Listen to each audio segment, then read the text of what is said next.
Okay, so I just got back, well, not just got back, but I got back a few hours ago from picking up this. It's another frame for the Land Cruiser. This one's from a 79, mine's an 81. I don't know if they're entirely interchangeable, but the reality is I wanted something a little better than the one that was under it. I don't know if the one under it is usable or not, but this one's a little better. Worst case scenario, I salvage the frame brackets off of this and fabricate my own frame. Doesn't look like it'd be too difficult. You know, for the most part, I think you could do it with rectangular tubing. But in any case, what got my attention today was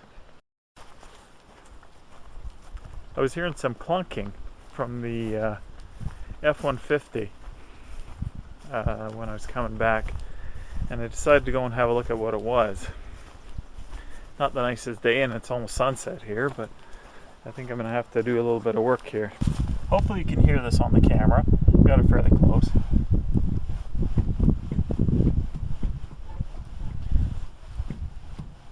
An observant person watching right here will see that there seems to be a huge amount of play in the front wheel bearing on this side.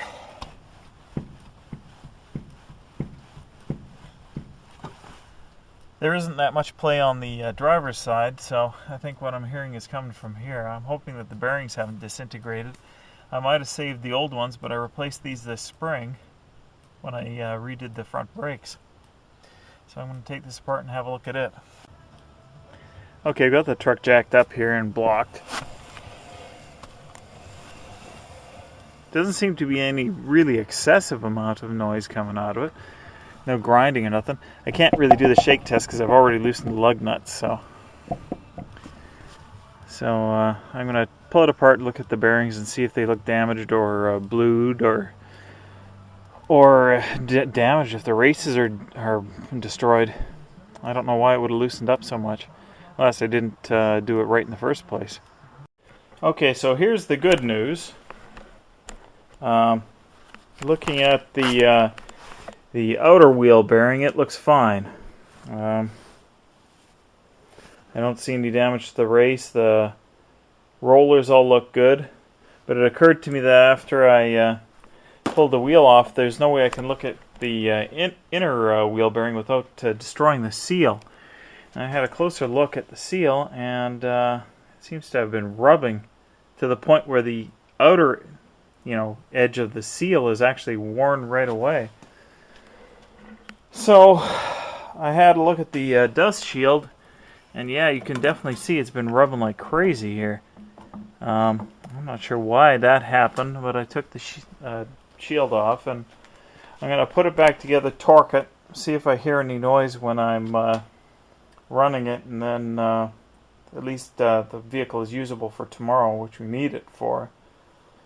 And on Monday I'll get a new bearing and seal kit for this side. These are brand new this spring, but something happened here. It's almost like the spacing is off on the thing, that it was sitting too deeply on it, which I'm not sure how that could have necessarily happened.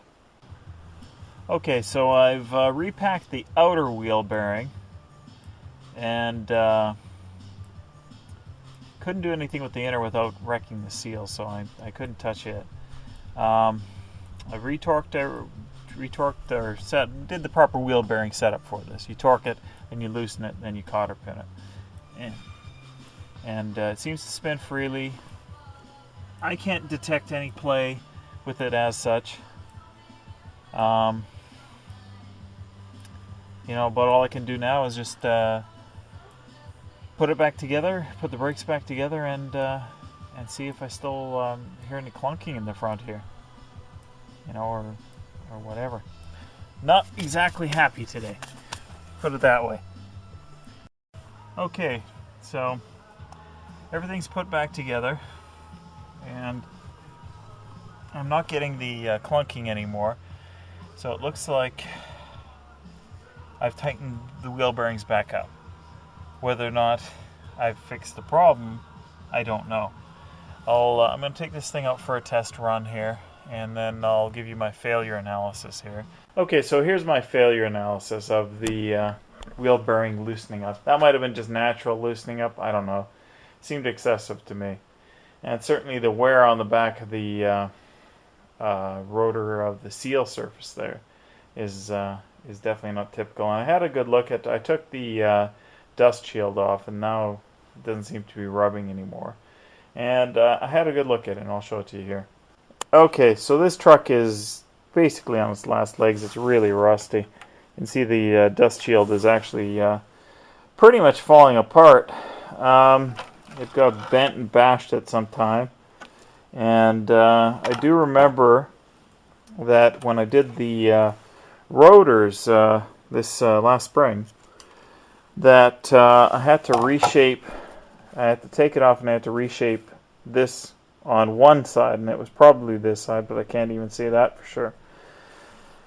And if you look at this, it's so rusty and crusty that it looks like it might have been standing it off slightly from the spindle.